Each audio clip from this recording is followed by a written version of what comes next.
everyone. My name is Laura Dant, and I am the PCA Region Focus Coordinator.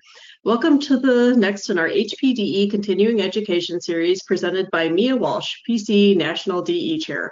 Also joining us this evening are Chuck Tucker and Dan Germain, who sit on the DE Committee. This evening's subject is So Your Region Wants to Host a PCA HPDE National Instructor Training. Before we get started, I have a few things I'd like to cover. This webinar is being recorded for future use for those who cannot attend. If you have a question, you can submit it via the questions pane towards the bottom right of your screen. If possible, we'll address them on the call. Otherwise, we will follow up with you later with a resolution. With that, Mia, over to you. Thank you so much, Laura, and good evening, everyone. Thank you for taking some time out of your night tonight to be with Dan, Chuck, and I on So You Want to Hold a National Instructor Training School. So let's get started. First of all, I'd like to thank our HPDE program sponsor, Pirelli. Pirelli provides funding to my committee to enable us to travel all over the country and Canada, US, to hold our national instructor training schools. And so we'll talk a little bit why there's no cost to our regions, and that's because of Pirelli. So thank you for your sponsorship. We already introduced Dan Germain and Chuck Tucker. Dan's from the Hill Country region and Chuck is from Central Indiana. They are two of our more recent additions to the National HPDE Committee and two of our very active national trainers, the people that actually go out and hold the classroom sessions and work with you step by step along the way. And we're going to talk a little bit about the timeline and what that looks like. So thank you, Dan and Chuck, for agreeing to be voluntold to join me tonight. And as I was actually thinking about this presentation, so you want to be holding your national instructor training, here are your hosts, Dan, Chuck, and Mia. This is what was going through my head last night. So off we go. Agenda, we're going to talk a little bit about the National Instructor Training Program and what that looks like. We're going to talk about the national responsibilities from my team versus what the region responsibilities are at your individual locations. We've got a lovely timeline built out from even a year out till the day of. We're going to talk about how the results work, and then anytime along the way, if you have questions, as Laura mentioned, there is a chat function, and we will all be monitoring those chat questions. So feel free to interrupt during any of the slides that we're going to be going through. This was a picture from the last national instructor training that I did in the fall down with the Carolinas region at Virginia International Raceway in November. So our schedule actually begins sometimes in January, but we start getting heavily loaded in the February timeframe, February, March, April. A lot of the national instructor training schools are held at the beginning of the season so that they have a new cadre of instructors for all the new drivers in the HPDE programs. This is one of the last ones in November, but we did also have some in December as well. So this is a 12-month project and part of our program in the committee. So we really don't have much time off at all. The history of the program, it was first established by Pete Tremper and some of the starters of the HPDE program in PCA decided in 2003 that there needed to be some type of standardization for the instructors that were out there driving in the cars with the people. So it was established in 2003, as you can see, very big spike at the beginning of the program to get those instructors qualified to be in the right-hand seat within the HPDE program with PCA. And since that time, roughly, we have a pretty decent database. It's not 100% accurate, but my last count was 6,432 instructors that have gone through the HPDE program. we did it to focus on quality and safety, with safety being our primary reason for getting our instructors trained in order to ensure that the drivers that are out there are making the proper decisions while being safe on the racetrack, but they're also having fun out there. So we're going to talk a little bit about what makes a good instructor as you're looking to vet proper instructor candidates in your region. But again, this is the number one reason that we have this is for safety. So Laura, I'm going to have you launch our first poll question. Are you hoping to hold a National Instructor Training School in 2026? So we're at 63% yes, and then 13% for no, maybe, and getting info for 2027. Okay, perfect. Well, thank you, all of you. We can hopefully accommodate all of you in 2026 that want to hold one, and we are here to walk you through what that process looks like. Okay, I'm going to move on to my next screen. And my next question for those of you who are on here, if your region has held a National Instructor Training School in the past, was it 1 to 3 years ago, 4 to 8 years ago, never, or I don't know? And of course, there's going to be people that don't know this answer for your individual regions. Trying to get a feel for who's out there participating and what our audience is this evening. And so I'm going to move on to the program and its purpose. Although the program was developed in 2003, my team, with the great help of everybody on my committee, revamped the entire curriculum in 2023. And what we were looking at when we revamped the program is the drivers that are coming to the DEs now are very different than the drivers that even came 10 years ago, much less 15 years ago, or in this particular case, 22 years ago. So when we're looking at the drivers that are coming in to today's world, the cars are faster, they're super fast. Many of them are coming to learn how to drive these amazingly powerful modern mechanics and engineering uber perfect cars. And maybe they're coming to learn how to drive their car more safely. Maybe they bought a fast car and they want to go fast. But they're coming in with a lot different mentality than the people 15, 20, 10 years ago. So they're coming with access to a lot of information on the internet. And that information could be the track maps. It could be videos of excellent drivers driving really fast down the track, and they think that they can replicate it because they've got a fast car. They're coming with sim experience that they've driven the track. I've driven this track 40 times already. So they're coming in with a lot more access to information, a lot more knowledge, and frankly, a lot more confidence.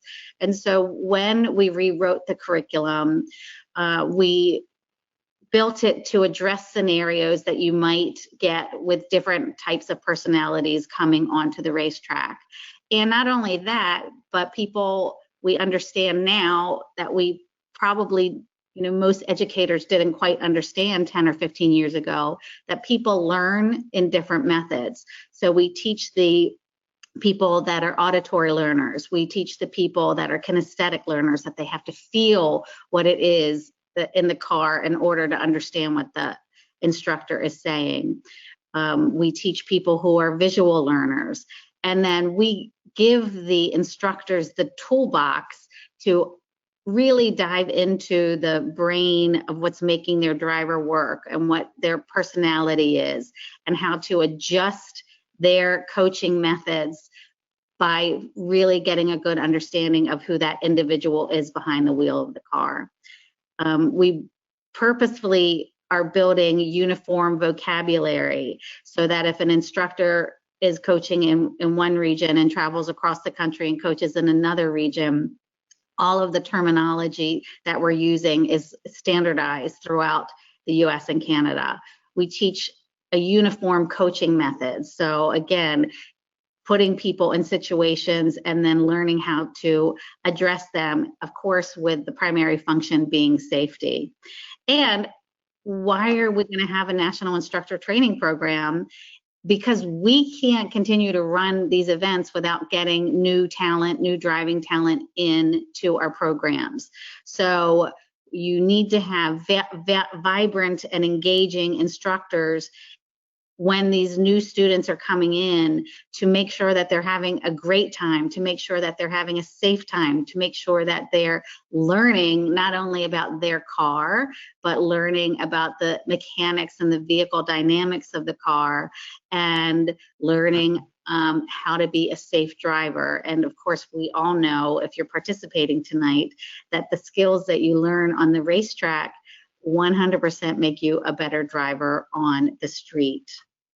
So what we're going to move to now, I have Chuck that's going to talk a little bit about the responsibilities and roles of the PCA National Committee versus those of the regions. So Chuck, off to you. Thank you, Mia. National Instructor Training is really a collaboration between PCA National HPDE Committee and the local region. And so here are some of the key responsibilities of the region.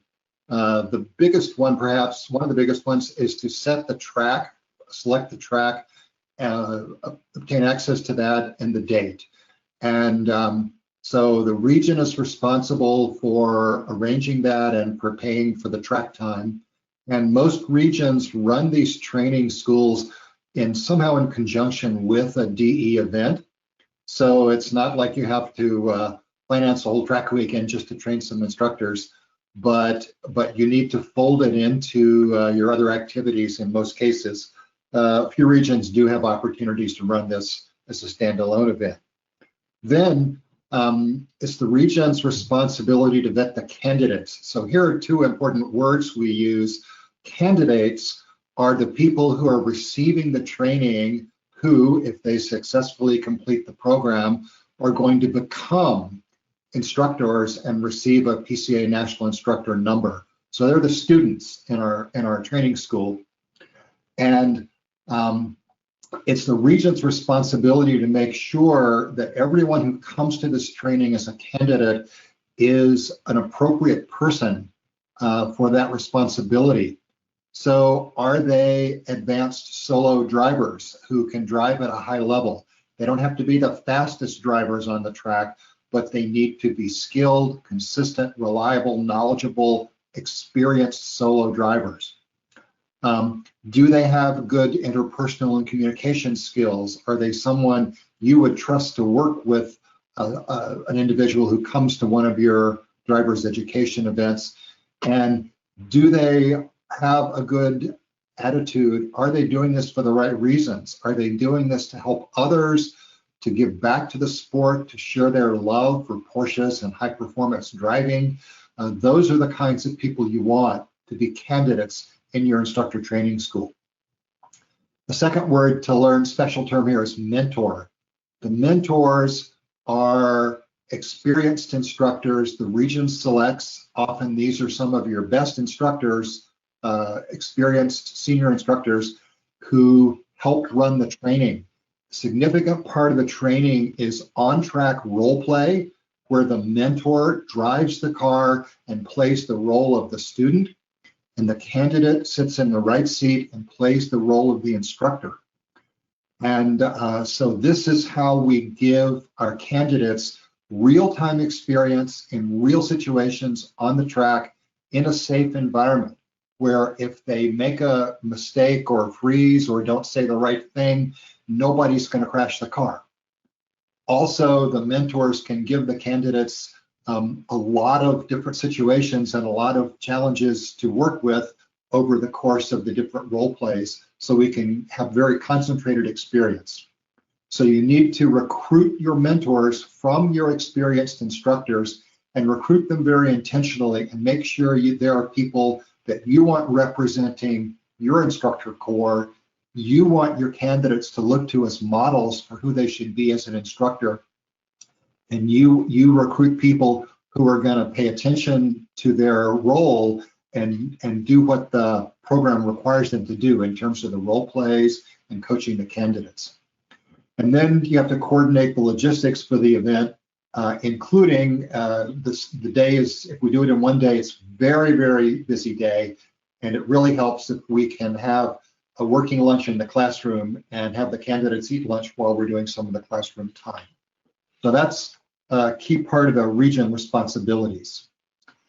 Now, for the PCA National, the National HPDE Chair, that's Mia right now, provides guidance and planning, and always start with Mia. If you're thinking about doing a training, if you're planning to host a training, contact Mia just as soon as the thought's in your head.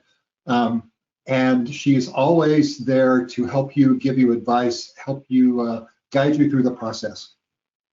As the schedule develops, so along about this time of the year, Mia looks at all the regions who want to host trainings and where they are and when they want to do that. And she works with those of us who are national trainers, myself, Dan, several others, and assigns one of us to your region as your trainer to help you do this training. So she provides one of us to you. At that point, your national trainer is your go-to person. And you shouldn't really have to call Mia until the end, or unless there's something going on, you can't get hold of your trainer, or God help us, we're misbehaving or something. There you go. But once you have a trainer, they're your go-to person. Work with them. Through this program, the trainer brings the whole curriculum for the program. We have PowerPoint slides. We have print materials for candidates. We have print materials for mentors. We have a region handbook. We have all kinds. We have a whole package here for the curriculum. We provide this. We provide electronic copies. We provide print copies. All this is done at no cost to the regions. And thank you, Pirelli. Pirelli pays also for the travel. You don't have to necessarily buy our lunch. That's also, our travel expenses are covered. So we're really grateful for that. I will say that all the trainers are volunteers. We're not compensated other than having our direct out-of-pocket expenses covered. So please treat your trainer nicely when they're there. Treat them as an honored guest and a great resource, because they've been a lot of different places. They've seen a lot of different regions. They can have some good ideas to offer you if you're open to that. Really so good. That gets you going. Then next slide here. At the end of the training, you will communicate to Mia the names of all the successful candidates, and she will add them to the PCA National Instructor Database, and she will arrange to have the official PCA instructor name tag created for each one and send them all their name badge and the lanyard here as a thank you and a recognition of their work, their hard work, and the status they've earned as a PCA National Instructor. So in the next slide, coming back to the region's role, we can start to think a little bit about the timeline here. As early as October, November of the year before, so if you're thinking about 2027, it's, Thanksgiving of 2026 is not too early at all to contact Mia and say, hey, we're thinking about doing a national instructor training. We understand that at that moment in the year, you don't necessarily have your track dates for the coming year. We get that. We're all at the mercy of the track organizers for that. But get it on her radar, get it penciled in for the roughly the date and the track if you know it, and then you can fine tune that and sharpen it up as you get more detailed information. But the sooner you can get that started, the easier it is for us to help you and to provide you with a nice, calm, centered national trainer to help you run your training.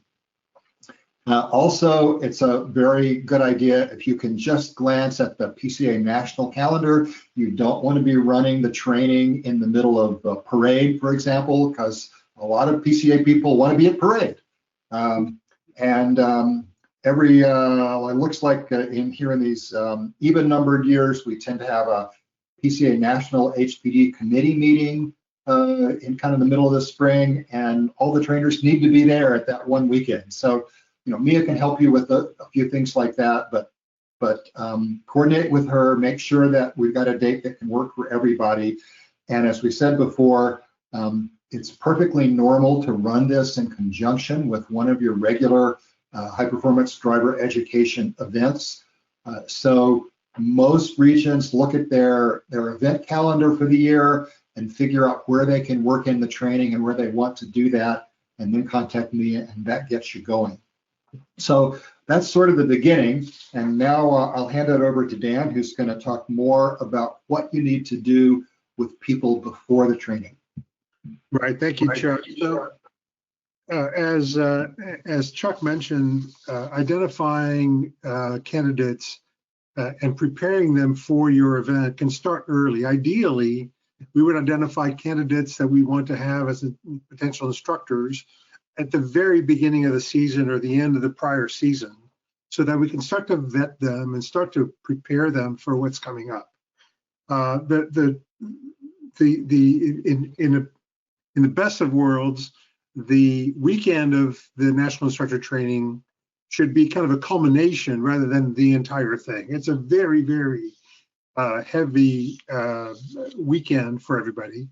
And so as much as we can prepare people ahead of time, number one, we can validate that they are ready, both from not just from a driving perspective. Remember, this is not a driving test. This is a communication exercise. We're teaching people how to communicate on track, and we're giving them situations that are typical of what they're likely to run across and prepare them for those things. So we, in our regions, for example, I've been doing this for many years in our region, we try to identify people and we have them ride or drive some of our mentors 2 or 3 days ahead of the National Instructor Training. And so part of what we're doing with those exercises is interviewing them, but it's a casual thing. It doesn't appear, it's not an inquisition. It's putting them in that environment. We let them drive, and then we'll ride along and we'll narrate what we typically would do to instruct somebody on that track. We test their ability to manage multiple things at once. We let them drive and we talk about all kinds of stuff and see whether they're able to focus on the driving, but also, participate in the conversation that's not track related, testing their bandwidth, if you will. We ask them to practice narrating what they would say to a student while they're out there. And, if we look historically at what is the hardest thing for people to do when they go through the program, it's getting the words right, getting their narrative around that track. And so the more they practice that ahead of time, the better they are. So we role play with them prior to the weekend, show them what we would typically say, and we encourage them to go back out when they're driving their own sessions to talk through it. Start to develop, we call it song lyrics, right? For every track I instruct out, I have a line and I have a lyrics that I use to describe that line. So we encourage people to start to prepare that before they come to the weekend. And one of the very important reasons why we want to do this before the NIT weekend, obviously the NIT weekend, those seats are precious, right? We're going to have capacity for X number of instructors. We don't want to put somebody in that seat, in that NIT seat that's not ready or is unable to perform for whatever reason. We've identified, for example, people who didn't know they were motion sick until they got in the passenger seat on track. Right? Well, you better try to find that out ahead of time, not the day of. So those are the kinds of things that we're looking for as we prepare people for the actual weekend. Mia, if you'll go to the next slide, please. So identifying the right candidates is really a critical step. The region is responsible for doing so. And doing the practice in advance is something you can do before we get involved as national trainers. As Chuck mentioned, you really want somebody who's going to be representing PCA in a positive manner. Check their driving records, their track records, whether you're using Motorsport Reg or whether you're using clubregistration.net. Make sure these are people who are doing it for the right reason. Locally, we use a questionnaire, and we ask them several questions, but two of the critical ones are, why do you want to do this? And then, are you willing to commit to our schedule? The last thing you want is somebody who's doing it because they just want to add something to the resume and never show up again, or because they want to become a professional coach and they want to get the benefit of the training, but they don't give back to the club. And the club is spending quite a bit of resources. Your club, your region is spending resources to put this person in a training program. So making sure it's somebody who's ready to contribute. We run 6 or 8 DEs around here, and we want a team of instructors. We want to add somebody to our team who's we understand work and family, sometimes gets in the way, but we ask them, will you be prepared to participate in the majority of these events? Because we need instructors to make the events successful.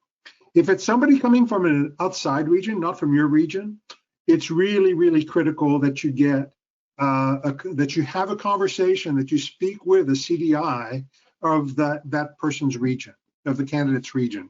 We've had instances of people claiming to be all kinds of things, and in fact, when you check with a CDI, the answer is no, they've not done any of those things. So it's critical. Hard to believe people would lie, but sometimes someone does. So do that.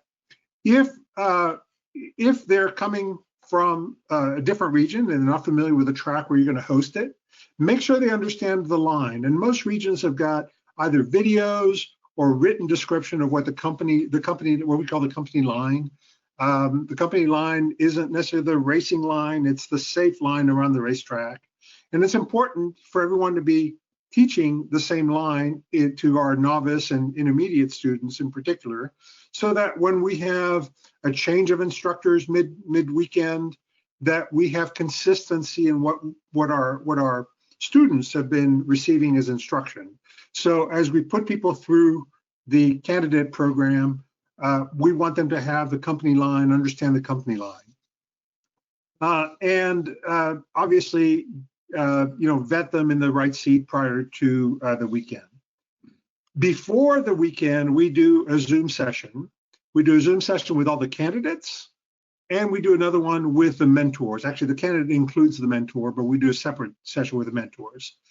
And during that virtual session, we typically do the pairings of the on-track sessions that'll happen the weekend of NIT. And we start that relationship building. Before you go out as an instructor, before you go to an event, you are assigned a student, and you reach out to that student to find out a little bit more about them, what their objective is, etc. We start that process. We start the role playing before the NIT weekend. So we do the pairings, and we ask the candidate instructor to reach out to their mentor in role of, you're going to be your instructor. How can I help you? What are your goals, etc. So we start that process early on. The next step is really making sure you've got the right mentors. The mentors are really, obviously they need to be experienced. They need to be the kinds of the folks that you want these candidates to model after. They're also going to be the mentors for the weekend, but they'll continue to have a relationship with these candidates, assuming they are they're approved as an instructor. And if they're not, may continue to develop them for future enrollment into the instructor program. So picking somebody who's committed to the program is important. And these mentors, by the way, being a mentor is actually really hard, right? The people who have become mentors have spent several years developing good driving habits, and getting in a car and doing it wrong it's really difficult. You're so used to hitting that turning point, or breaking point, and the apex, and missing the apex on purpose, lap after lap is actually hard work. So being a mentor is fun, but it's difficult. Pick somebody who understands what that role is. Their role is to develop these people. I'll talk a little in a bit about the format of the day. We have 3 sessions where there'll be the same pairing of candidate mentor, and there'll be a final session that's an evaluation session with a different pairing. But during those first 3 sessions, we want the mentors to really help develop, right? So the mentor is there to role play the typical mistakes, but it's really critical that the mentor understand they're not there to haze them. They're not there to scare the bejesus out of them. They're there to really prepare them to instruct, right? So as a student makes a mistake, the candidate instructor should be able to identify the mistake, correct the mistake appropriately, and then the next lap, remember that they made a mistake and correct it or anticipate to prevent, with proper instruction to prevent the mistake from happening again. The mentor's role in the exercises is to make the mistakes and correct the candidate if they're not doing those things correctly. So we have basically each candidate is going to work with 2 mentors, one mentor for the first 3 sessions and another mentor for the final evaluation sessions. The feedback is important. So the time in, time out, we'll talk about that, is really important. During the course of each role-playing session, there has to be a lot of dialogue between the mentor and the candidate instructing, the mentor correcting, coaching, developing throughout the morning and in the afternoon. Before the event, we also have, as I mentioned, a Zoom call with the mentors. And it's really important for the mentors to develop, to get into role, to really embody that exercise. We tell our mentors here to pick a different name. I'm not Dan when I'm a mentor, I'm somebody else. I pick a different name just to really role play it.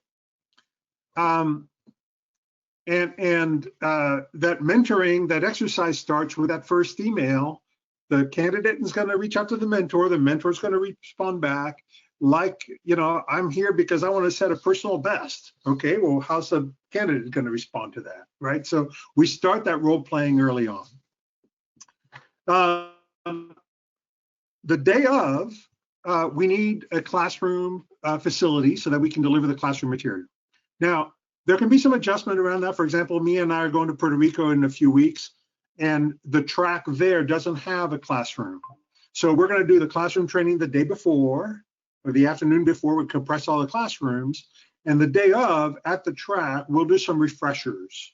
So before we go out on track, we'll do a little refresher with the mentors and with the candidates to remind them, what we talked about yesterday, what you need to do in this next session. The classroom basically just needs to have, classroom seating, so chairs and ideally some tables, because we have materials that we bring for them to take notes on. A projector or a large screen TV so that we can project our PowerPoints. And ideally internet, but if we don't have internet, we can bring materials with us. Some of the video clips we use are in the cloud. We can download those if we need to. We will bring the laptop. We'll bring all of the printed materials. So we've got booklets, as Chuck mentioned. We've got candidate booklets. We've got instructor or mentor manuals. We've got printed sheets that are quick reference guides that they use. We've got evaluation sheets. So we bring all those materials, and we'll set up the classroom the morning of before the class starts. What does the actual day look like? So this can take a number of different flavors. Sometimes we do an NIT or National Instructor Training as part of usually it's as part of an HPDE. Sometimes we have our own run groups. Sometimes we're mixed with the novice and the intermediate run groups. Sometimes we have the entire day to ourselves if we're doing it at a member day at a member-based track, for example. So it can take different flavors, but generally it consists of 4 one-hour classroom and then 4 20-minute on-track sessions. So 3 of those sessions are preparation sessions, role-playing sessions, and the final on-track session is a evaluation session with a different mentor. The on-track sessions are actually broken up into sections. So there's a interview before we go on track. We set time aside besides the 20 minutes. We set another 10 or so minutes in the schedule to do the interview. Hello, I'm Dan. I'm going to be your instructor today. Tell me tell me your name, tell me what you do, tell me what other sports you practice, etc. A way to develop a relationship with your student. So we do that. We then do the gridding. So on grid, we role play what's going to happen in grid. Let's talk about what we're going to do out there this session. Right. Last session we worked on A, B, and C. This session we're going to focus on B, C, and D. Right. So we do the staging, then we go on track and we role play the exercises, and we provide the mentors with a quick reference sheet to give them examples of the kinds of things they should be doing: turning in early, missing the apex, being rough on the inputs, all those kinds of things that you typically would see a student do. And then when they come off track, we do a debrief. Now the debrief is a two-way thing. Initially, it's the debrief of the candidate, debriefing the driver, the mentor, about that session. Hey, you did really well in this session. We set out to do A, B, and C. We mastered A, but we'll keep working on B and C. And then we flip the tables. Now the mentor comes out of role and coaches the candidate on what they should be doing differently the next track session, right? So it's a two-way conversation that happens during the debrief session. As Chuck said, we prefer to have a working lunch, and it is a very, very intense day. Chuck? Okay, thanks. So the next several slides will walk you through the timeline of what you as region leaders need to be thinking about and doing as you run up to the actual day of the training. So in the 9 to 16 weeks out, in addition to securing the track and the date, you want to be thinking about what kind of schedule you're going to have.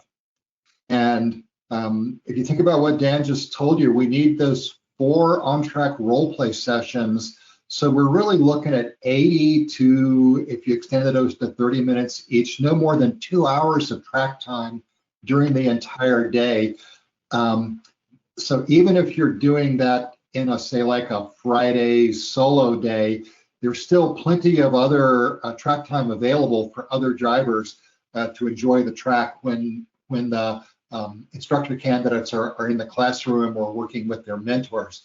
And so one of the popular models for people who do like a Friday solo advanced driver day, Saturday, Sunday DE instructed students is to fit it into the Friday.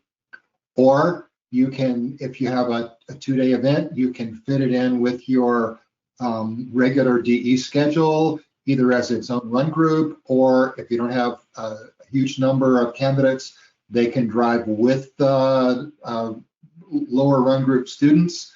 Need to be a little careful about how they behave. We don't want to terrorize the paying customers. We would never have them do that, but all those models can work. So be thinking about the schedule. Then and always understand that your national trainer is going to want to have a detailed conversation with you about the schedule and may ask for some adjustments in that before you finalize it. Because yes, it's classroom, yes, it's on track, but the in-between times where we're doing interviews and role plays and just getting back and forth to the cars and sometimes giving the candidates a chance to go to the bathroom also need to be factored in to make it a productive day for everyone. This is the time to be thinking about who from your instructor corps you want to recruit as mentors and be vetting and prepping individual candidates. Then as we get a little closer here to the event, remember that this is a track event, just like even if it's a standalone event, you have to have the track and liability insurance, just like you would for an HPDE event. So just as you would for any driver's ed event, work through PCA National to make sure you have that coverage. Set up your registration by whatever registration platform you use, Motorsport Reg, Club Reg, whatever it is, and create an option there for your candidates and an option for your mentors. So you can get that built into your event registration system and you'll know who's who. And be thinking about what are good dates for mentor and candidate Zoom meetings. Again, your instructor trainer is going to want to be in the conversation about when the Zoom meetings are, and they will provide draft emails that you can use to invite your candidates and your mentors to that meeting, and that have a very thorough list of all the things that each of those groups of people need to know. So we'll provide the drafts. You can touch them up to make sure they meet your local situation there. So then as we get closer, we're getting into the 4-week zone. Once those emails have gone out, one of the things they will ask every candidate and mentor to do is to click on a link and go to a Google form set up by PCA National, where they give us information about them. And it's very thorough, and it's not only name, email, contact, and so forth, but if you're a candidate, do you have instructing experience or not? What are you driving? Is your car suitable for the training? All kinds of information that we found is super useful to know. Around this time, actually, I usually do it a little closer here than 4 weeks, then more like in the 2-weekish out zone. You'll hold these Zoom meetings for the candidates and for the mentors. So that's usually 2 meetings. We often do them back to back on an evening, and the trainer will lead those meetings. Your national trainer will lead those meetings. They'll run those for you, and they are. We routinely record those calls, and we can put them up on YouTube or something and send out a link, so that if you have a candidate or a mentor who can't make the live meeting, they can still go watch the recording. Around the time of that, back up, please, Mia. One slide, if you don't mind. Around the time of that meeting, you want to make sure you've done your initial pairing of the mentors and the candidates, because we want them to start connecting with one another. So Dan's region has the candidates contact the mentors. If your region doesn't do that, I'll ask for the mentors to contact the candidates. But one way or another, we want them to get in touch before the event, just like a really good instructor would contact their assigned student before a DE weekend. Having the mentor and candidate connect ahead of time can just dial down the anxiety, help everybody understand there's a plan, they know somebody, they have a good idea what's going to go on, and so the anxiety dials down and they come ready to learn, and they can be productive right from the beginning. So that now brings us up to just a week or 2 before the event. So this is the time to do any final tweaks of the schedule, confirm any food arrangements and supplies.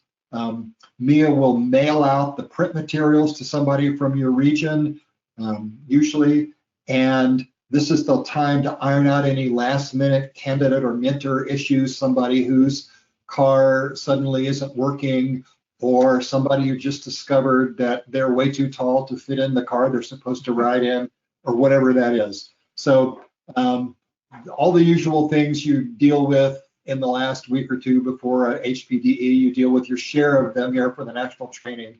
Pretty normal stuff if you're used to that. So that gets us to the day of the event, and Dan's going to tell you in a little more detail how that goes. Thank you, Chuck. So, right, and to add to what Chuck just said about the pairings are really important, especially if you have friends, right? Mentors and candidates that are close friends. If you want those friendships to last, probably best not to assign them to one another. So pay attention to the pairings.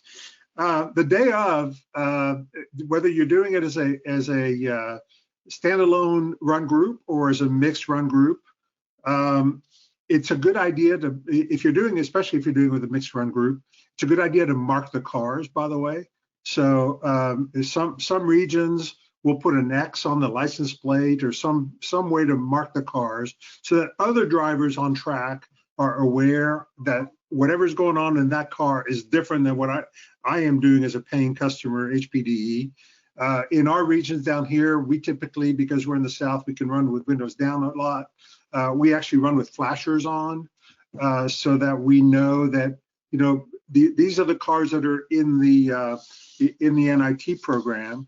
And as we do some of the role-playing exercises, for example, if we're doing a passing exercise where somebody's not giving a pass or somebody's trying to pass without a passing signal, we do those with each other. We don't ever do that with a paying customer, right? So it's important to know who's part of the NIT while you're on track.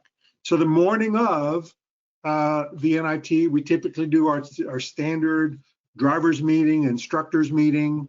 Sometimes they're combined.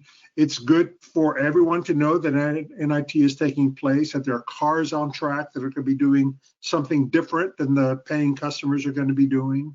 We also like to let the control and flag stations know that there's NIT going on. So, you know, cars that are doing weird things, we still want them to be flagged the same way as everyone else, but it's controlled chaos if it's a car with flashers on, right? So it's important everybody be aware that that's happening.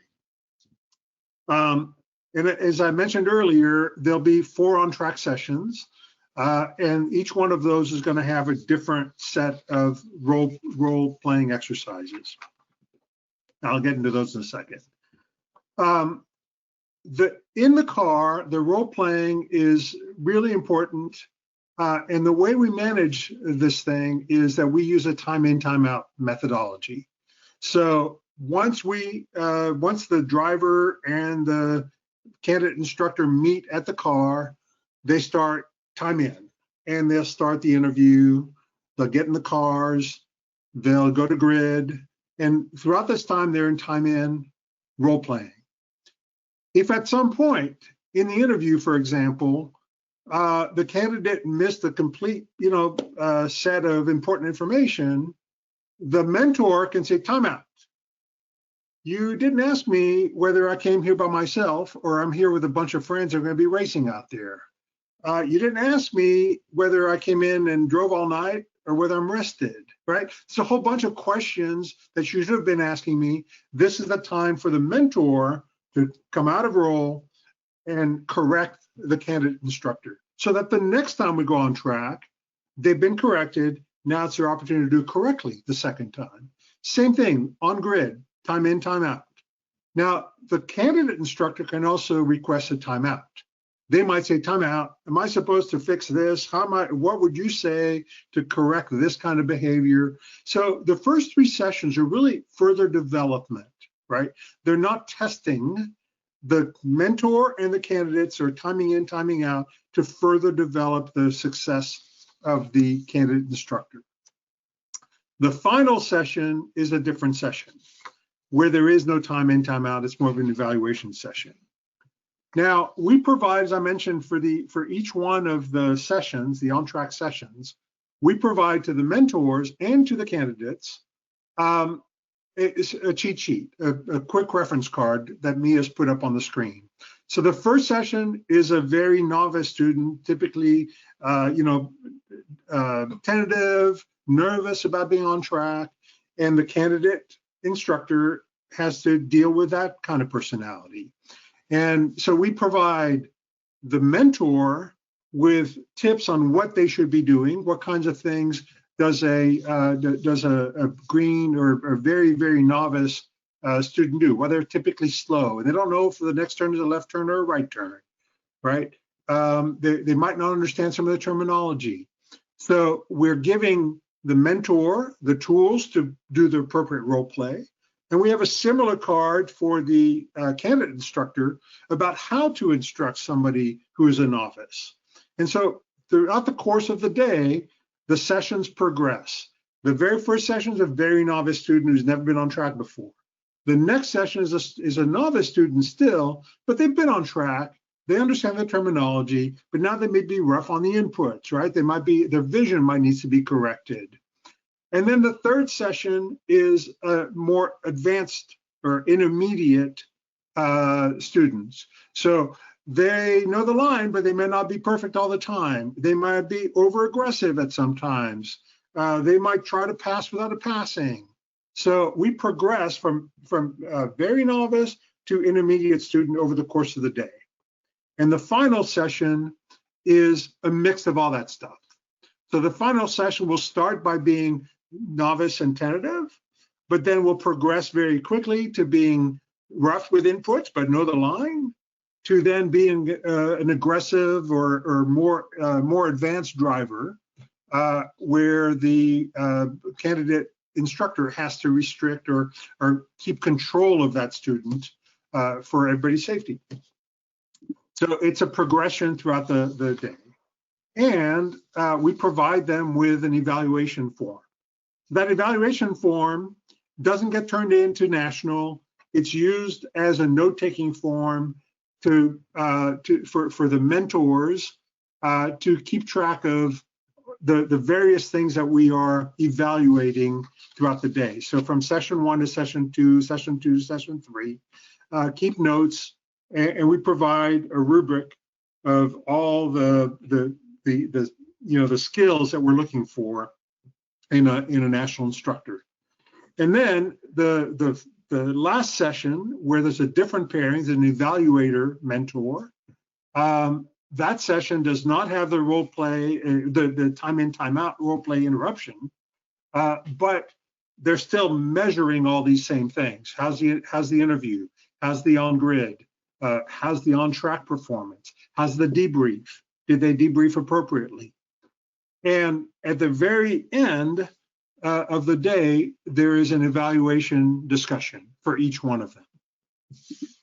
The final, the final evaluation of a candidate to become a national instructor or not is made by the region. It's not made by the national trainer. The national trainer and the CDI should be in the room to participate in the conversation. We'll help because we've had experience with many of these, so we'll help the dialogue. But ultimately, the decision is yours. They're going to be on track with you, not with us in the future, right?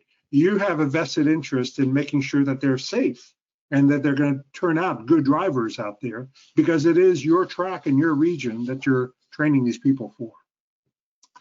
An important thing, by the way, as you think about this step of the process, is early on decide how are you going to communicate success or lack of success to your candidates.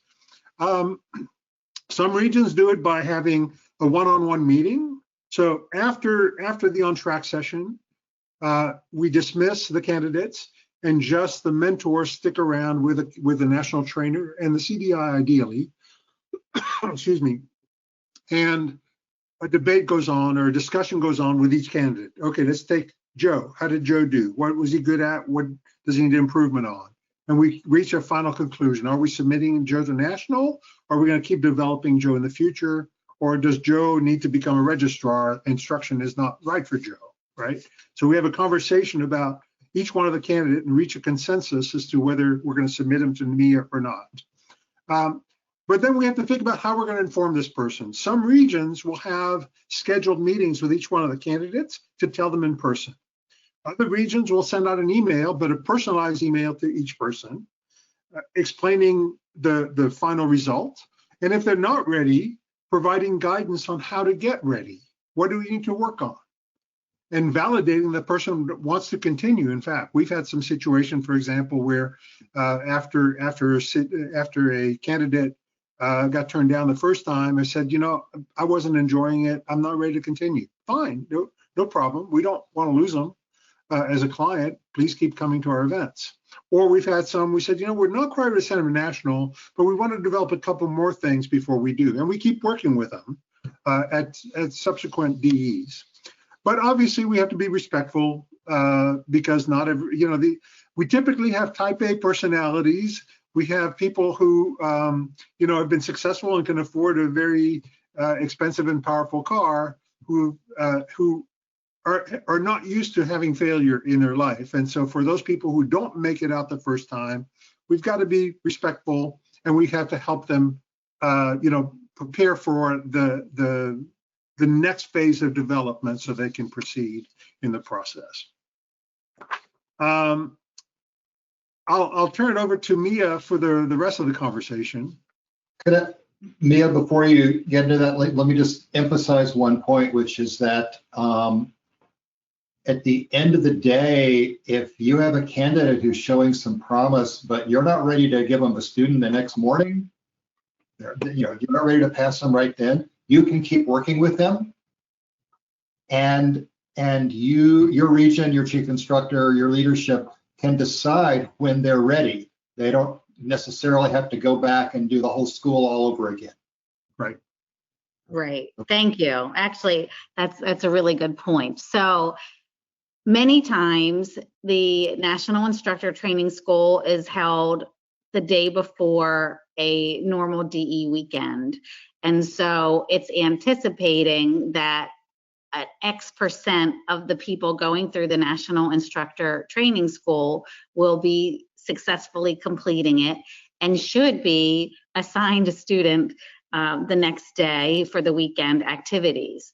So as you're preparing, you do want to consider, okay, I might have 6 more instructors, so I can let 6 more students into our event, but you also have to have a backup plan in case someone is not exactly ready that next day, as Chuck had said. So often a region will have someone whose sole job it is to continue working with the 1 or 2 people that may need just 1 more session out on track or 2 more sessions out on track because they were just missing a little component of that communication or that safety that they didn't quite get on that one day. It is a really full, tiring, exhausting one day.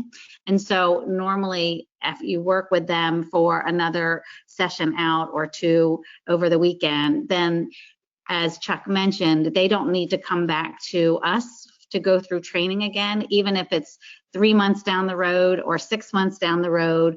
The DE chair or chief instructor can just email me and say, we worked with Bob over the last 2 DEs, he's ready to go now, and then we'll add him to the National Instructor Corps. We do often request some feedback about how we did from national standpoint, and we have utilized a lot of the suggestions or things that we can do better to make things run more smoothly. So we do read all of the follow-up post-event reports, and we do request them from, this is the survey from the students, the candidates, the leadership there, and we have modified year after year. We make tweaks to make our program a lot better. The post-event report on this is, it is a DE component, so you do have to do all of the follow-up reports when you're holding an event, and that's something that we do define clearly in the region handbook that we put out there.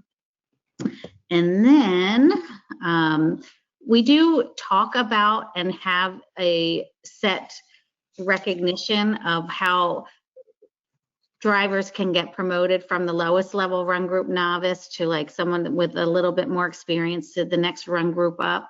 These are suggestions that we put together. They're based on skill-based criteria. And so we give this to the new instructors when they have a student say, well, I'm ready to go. I've already had 4 days and Bob had 5 and he's already been promoted. So it gives them something that they can take with their student and say, look, here are the baseline of what you need to do to move up. And it kind of allows the student to see, okay, well, yeah, you're right. I need to do this a little bit better. When I made the mistake, I didn't recognize that I made the mistake until you told me. And then we put them that they're focused on safety. So of course, the whole program is that we're training drivers to be safe out on the racetrack. This is up to the region. I know my region has a few more categories under here, and they mark something a little higher than some other things. And so, of course, there's a safety based as well. But in some regions, people move through the run groups very quickly, and some of them really make them work to perfect everything on the list before they move up. It's up to the region on how their promotion criteria is. And so when my trainers and I come to you, we will often always with the region say, what is your region's rule for letting a driver run solo? What is your region's rule for promotion from the run group that requires an instructor that maybe go solo? Can you solo someone for just a session? Can you solo someone for the weekend? So those are all decisions made at the region level. We will follow whatever direction and guidance that the regions give us on that. Okay, Chuck. Sure. So, of course, the end goal here for your successful candidates is the PCA National Instructor status and National Instructor number, but everybody who completes that is also eligible for the Motorsport Safety Foundation Level 2 Instructor Credential. If you're not familiar, Motorsport Safety Foundation is a not-for-profit foundation whose mission is to improve safety and high-performance driver education. It is kind of an umbrella organization that has invited in all the major HPDE organizations. MIA's on the advisory council. Almost any big HPDE organization you've heard of is involved in that as well. And MSF provides standards for instructor training. So it's sort of a good housekeeping seal of approval. Underwriters Laboratories accreditor that says this is a real instructor training and not something that doesn't have a lot of meaning in terms of development of skills and understanding. So not surprisingly, the PCA instructor training meets that standard. And so every candidate who successfully completes that is eligible. And if they're interested, then what they need is for you to send their name to MSF. There are materials in the region. There's an address in the region handbook for the email of that.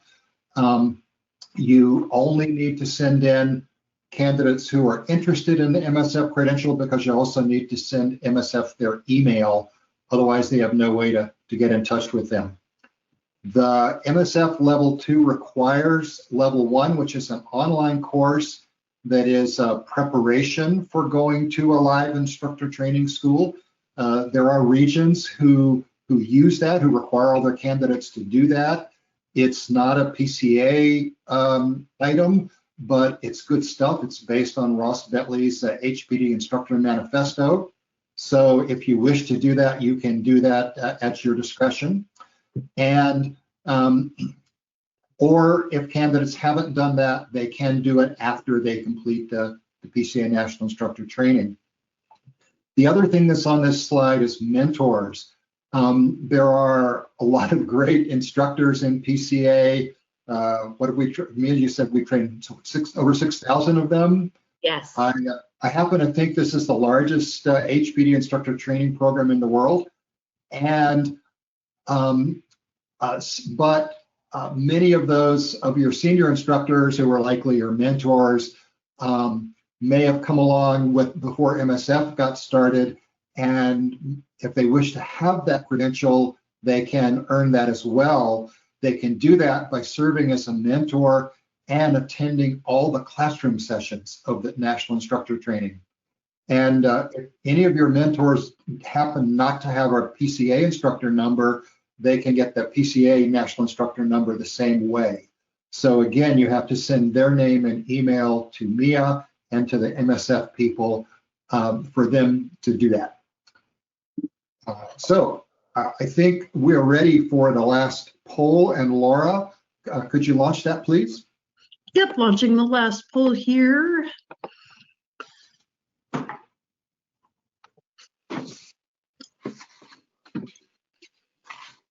So the votes are coming in now, and so far it's 83% yes, and 13 or 17% need more information from the HPDE chair. Give it just another couple of seconds. So it looks like our final was 13% no, 63% yes, 13% maybe, and 13% need more info. Okay.